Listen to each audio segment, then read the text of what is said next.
Plant-based diets have become one of the most popular ways to eat. Did you know it's even one of the most searched terms on Google? And last year, the World Health Organization released a report saying that including more plant-based proteins in your diet is both better for you and the planet. We caught up with a bunch of Torontonians to find out what their plant-based stories are all about. You've started to introduce more plant-based proteins. Why did you want to make that transition? Just wanting to be a little more environmentally conscious and think about the footprint that we have as a growing family. I like to use a metaphor like a car.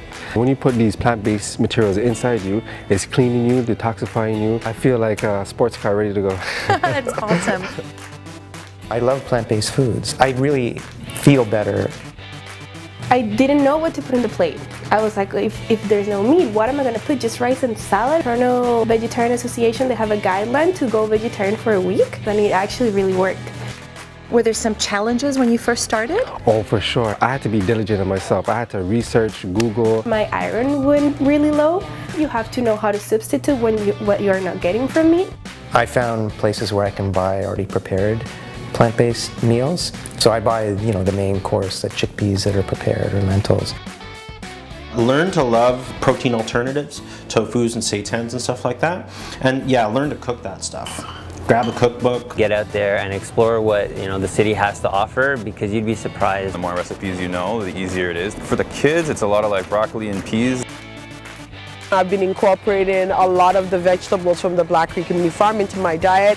Yesterday I had a sweet potato brownie that had lots of chocolate. You would never know it wasn't dairy. It was so amazing. Yam, banana, Edo, sweet potato. Usain Bolt, one of the fastest runners. That's what he eats? Yeah. Ooh, that's a good thing to know. Felt better. I had more energy during the day. I never felt bloated ever again. My suggestion is to take it one day at a time. And also visiting your local farmers markets and checking out some of the local gardens in your community. Let food be thy medicine and medicine Be thy food. Right? Hippocrates. Yes. It's time to rethink our relationship with food. Visit livegreentoronto.ca to find out how.